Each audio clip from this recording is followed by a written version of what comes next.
मैं अभी प्रयागराज आया तो मुझे लगा कि बता करके जाऊंगा तो थोड़ा अलर्ट रहते हैं लोग, लेकिन यह औचक निरीक्षण हो गया कि घाटों में कैसी तैयारी है।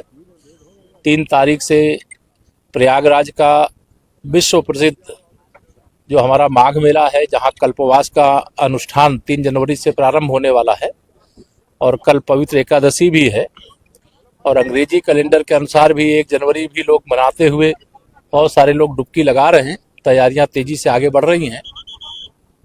जमीन आदि काटने का काम और सुविधाएं उपलब्ध कराने का काम भी ठीक से आगे बढ़े और समय से मेला क्षेत्र सज जाए, इसका प्रयास तो हो रहा है।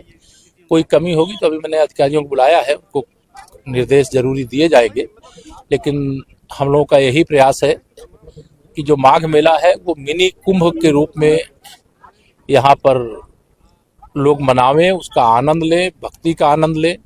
और मेला क्षेत्र जो यहाँ पर आने से जैसे लगता है कि धरती के स्वर्ग में आ गए हैं, तो उसकी अनुभूति भी होती है। हनुमान जी महाराज विराजमान रहते हैं और उनकी कृपा छाया में यह सारा मेला संपन्न हो रहा है। बहुत अच्छी दिशा में आगे बढ़ रहा है। गंगा जल किस तरह से श्रद्धालुओं को मिलेगा यहाँ पर स्नान के लिए, आचमन के लिए? साधु संत पान भी करते हैं गंगा जल का। देखिए, ये तो गंगा मैया की कृपा मैं मानता हूँ कि 2014 से जब से हम देश में माननीय प्रधानमंत्री श्री नरेंद्र मोदी जी के नेतृत्व में और 2017 से आदरणीय योगी आदित्यनाथ जी के नेतृत्व में जब से हमारी सरकार डबल इंजन की बनी है, मैं 2014 और 17 के पहले का भी प्रयागराज का माघ मेला और कुंभ मेला देखा हूँ।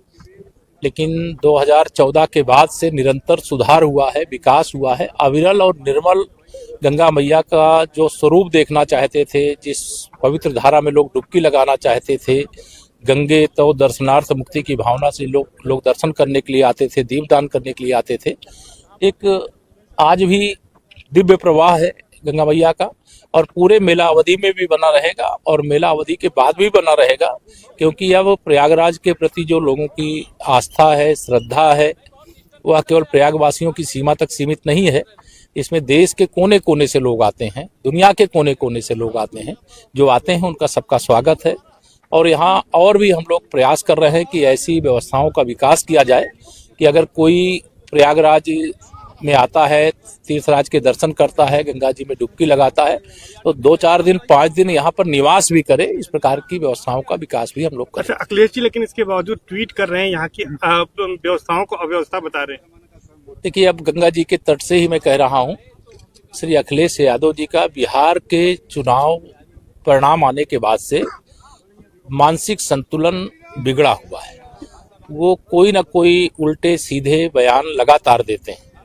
उनको प्रयागराज की महिमा का, प्रयागराज की व्यवस्था का, प्रयागराज के जो श्रद्धालु आते हैं, कल्पवासी आते हैं इस अनुष्ठान का, उन्हें कोई अता पता नहीं है। उनको आजकल ट्विटर के माध्यम से राजनीति करने का रोग लग गया है, इसलिए रोज वो एक ट्वीट कर देंगे, सरकार पे ऐसे आरोप लगाने का काम करेंगे जो आरोप लगाने का कोई पूर्व मुख्यमंत्री के नाते उनको औचित नहीं बनता है। वो विपक्ष के दल हैं, विपक्षी पार्टी के अध्यक्ष हैं, वो कुछ भी कहेंगे हम लोग सुनेंगे, लेकिन हमारी कोशिश यही है कि हम लोग प्रयाग सहित उत्तर प्रदेश के सभी तीर्थ स्थलों का व्यापक विकास करके बड़ी संख्या में धार्मिक पर्यटक जो यहाँ पर तीर्थयात्री आते हैं वो आवें, उनके लिए जो आवश्यक व्यवस्थाएं वो की जाए।